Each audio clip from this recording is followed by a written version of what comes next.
Every June, I take part in a month-long poetry challenge. With dozens of other writers, I try to post one poem a day to the challenge's website. The hardest part, find a topic. Poets can learn a lot by studying Jesus' parables.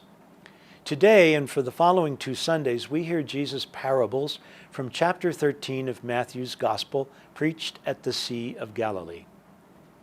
Some years ago, I studied parables with Dominican scripture scholar Sister Barbara Reed at the Catholic Theological Union in Chicago.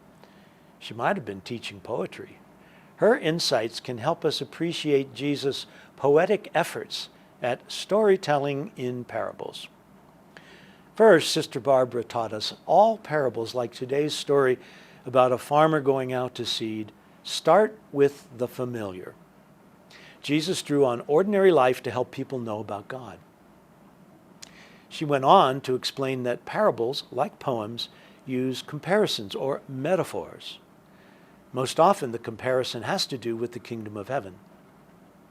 Good poets layer in meaning with their comparisons. A poem can be like an onion. You must peel away the layers. Often, it helps then to use a good commentator like Sister Barbara when we look at the parables, in order to know the context, the cultural layers of Jesus' words.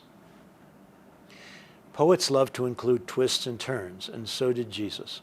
The farmer in today's story generously scatters the precious seed. The notion of an extravagant, even wasteful God might surprise listeners, and such surprises were meant to elicit a response, a change of heart. Finally, Sister Barbara taught us that parables, like poetry, can have many valid interpretations. Jesus doesn't say what it means, she told us. It is up to the preacher to discern what the listeners need to hear at this time.